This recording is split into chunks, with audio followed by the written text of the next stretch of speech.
At the height of the Cold War, the Soviet Union built a submarine so massive, so overbuilt, that decades later the country that made it couldn't afford to keep it and had to let its Cold War enemy pay to tear it apart.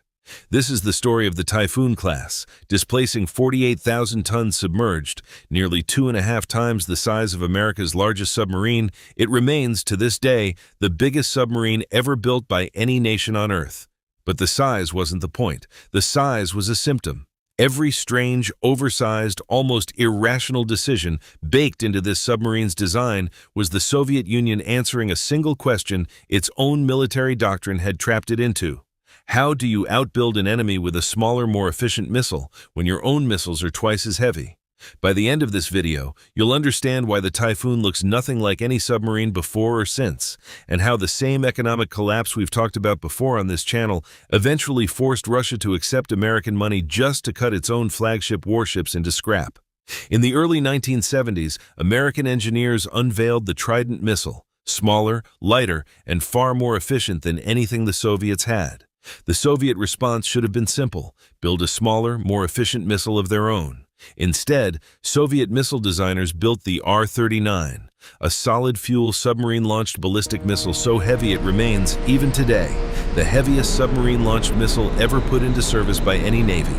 More than twice the weight of its American equivalent, that single decision created a chain reaction. A missile that heavy needed an enormous hull to carry it. And here's where the Typhoon's most famous, strangest feature comes in. Instead of building one conventional pressure hull like every other submarine in history, Soviet engineers built two separate, parallel main pressure hulls side by side, like a catamaran, with the missile silos mounted in the gap between them. This is, to this day, the only submarine class in the world ever built this way. The advantage was real. If one hull was breached, the crew could theoretically survive in the other, but the cost was staggering. Roughly half of the submarine's entire underwater weight, half, is seawater ballast, filling the space between the hulls when it dives. Soviet submariners had a nickname for it, half joking, half not: the water carrier. And both of those massive hulls were built not from steel, but from titanium, lighter, stronger, and dramatically more expensive and difficult to weld than steel. Western intelligence spent years unsure whether the Soviets had actually pulled this off at industrial scale. They had. All of this engineering existed to solve one specific military problem. How do you hide a weapon capable of ending civilization from an enemy with the best anti-submarine technology on the planet? The Soviet answer was the Arctic ice cap itself. The Typhoon was purpose-built to operate beneath Arctic ice for months at a time.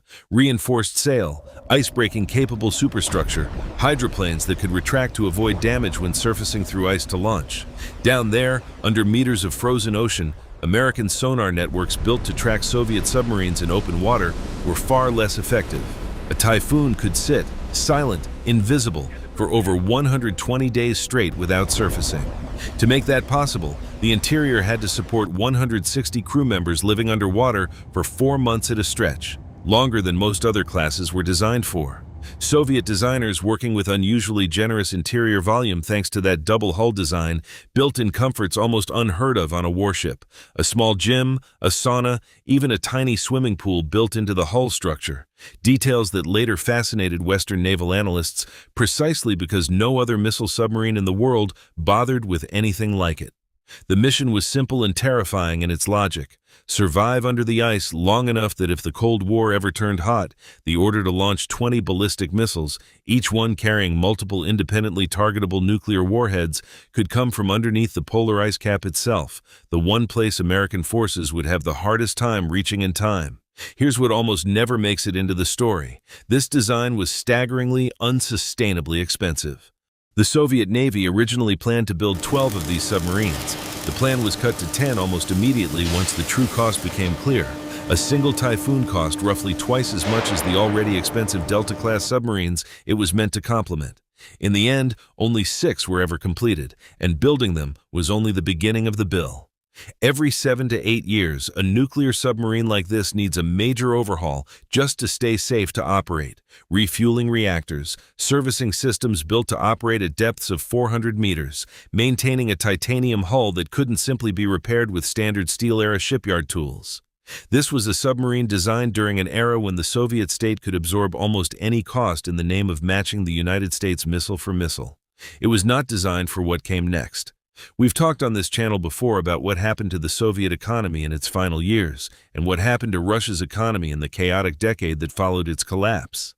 The Typhoon program sat directly in the blast radius of that collapse. By the 1990s, the Russian Navy could no longer reliably fund the maintenance cycle these submarines demanded.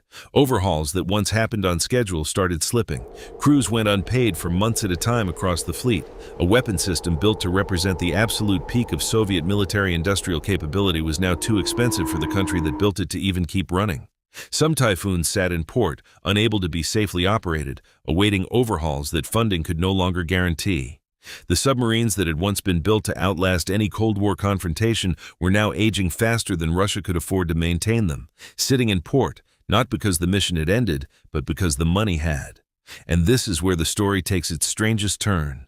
Starting in the 1990s, the United States, the very country the Typhoon had been built to threaten, began funding the dismantlement of Russia's nuclear submarine fleet directly through a program called Cooperative Threat Reduction, more commonly known as the Nunn-Lugar program, after the two U.S. senators who created it. The logic wasn't generosity, it was risk management. A cash-strapped Russia with aging nuclear submarines it couldn't properly maintain, couldn't properly decommission, and couldn't properly secure was a far bigger threat to the United States sitting in a Russian shipyard than it had ever been on active patrol. Washington calculated it was cheaper and safer to simply pay for the problem to be safely taken apart. By 1999, the U.S. Secretary of Defense had approved contracts to begin dismantling the first Typhoon-class submarine. Of the original 6 built, 3 were eventually decommissioned and cut apart in Severodvinsk, the same shipyard that built them in the first place, under this American-funded program. 2 more were placed in reserve, stripped of their missiles, essentially retired without ever being fully scrapped. The empire that had bankrupted itself trying to outbuild the American Navy now needed American money just to safely take its own flagship weapon apart. Only one Typhoon remains today, the Dmitry Donskoy, the very first one built, kept alive for decades as a test platform for newer missiles before finally being withdrawn from service in 2023. The rest exist now only in scrapyards, in naval encyclopedias, and in the pages of a Tom Clancy novel that turned this exact class of submarine into Cold War fiction before most of the world even knew it was real. The Typhoon wasn't defeated in battle, it wasn't outmaneuvered by a smarter design. It was undone by the same force we keep coming back to on this channel, the brutal arithmetic of an empire that could build almost anything, but couldn't always afford to keep it. If you want more deep dives into the hidden economics behind the Cold War's biggest engineering projects, subscribe, and I'll see you in the next one.